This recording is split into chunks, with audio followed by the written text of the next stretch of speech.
La direction comme les représentants des salariés sont extrêmement choqués, extrêmement traumatisés. Donc je suis venue leur dire qu'ils n'avaient aucune part de responsabilité dans ce qui malheureusement s'est produit. Que c'est un drame humain, que si c'est un drame collectif, c'est un drame global de la misère. Et qu'ici tout a été fait, tout a été fait. Et c'est pas uniquement d'appliquer des procédures et de les appliquer de façon rigoureuse qu'ils ont fait, c'est aussi d'aller vers l'humain. De parler, de téléphoner, de rentrer en contact, de lui faire des contre-propositions. Malheureusement, d'autres choses se sont produites et c'était pas prévisible. Voilà, donc je suis venue dire aux salariés tout mon soutien, parce que je sais que quand les choses ne vont pas, quand la pauvreté progresse dans le pays, ce sont eux qui sont au front.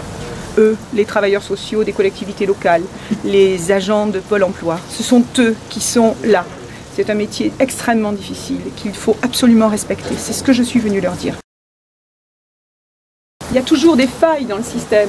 Le Premier ministre a dit hier soir, on va mettre plus d'humain. Et c'est exactement ce qu'il a souhaité quand il a voulu lancer 21 janvier le plan pour la pauvreté et la précarité. Arrêter la stigmatisation des gens qui sont pauvres. Et ils ont souffert d'être stigmatisés dans les années précédentes. Et du coup, parce que les gens en situation de pauvreté ont été stigmatisés, les salariés qui étaient en face, qui les accompagnaient, ont été aussi décriés dans leur profession. Donc nous sommes venus les soutenir. Mettre plus de liens, plus d'humains, mieux accompagner, mieux prévenir. On peut toujours demander plus de moyens, bien sûr. Moi, je ne peux pas répondre à ça. Je sais qu'en s'organisant mieux, en travaillant de manière plus concertée, en se tenant la main d'un service à l'autre, le service social doit venir en aide au service de l'emploi. En faisant une meilleure synergie, on peut prendre en charge davantage les personnes et en faisant de la prévention. Faire en sorte qu'on prévienne avant qu'ils ne plongent, avant qu'ils tombent dans une autre situation, une situation de précarité. On va essayer d'être extrêmement vigilants sur ce point. C'est des propositions que nous vous ferons. L'accès aux droits. Il y a des droits dans ce pays et vous savez que les gens qui ont droit, quelquefois, n'y ont pas recours parce qu'ils ont honte d'être stigmatisés, parce que quelquefois les procédures sont complexes, alors il faudra les assouplir, parce que quelquefois on leur dit même pas quel est leur droit, alors on va leur donner mieux d'informations. C'est tout ça le plan de lutte contre la pauvreté et la précarité. C'est aussi ça, disons, des mesures concrètes, mais aussi ça, une façon de regarder les choses différemment.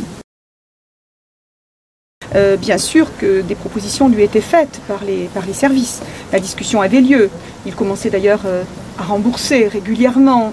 Le contact n'était pas rompu.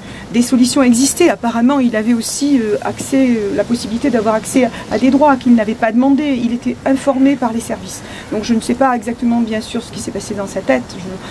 Je redoute des choses terribles, bien entendu, mais le travail a été fait. L'accompagnement avait lieu concernant cette personne.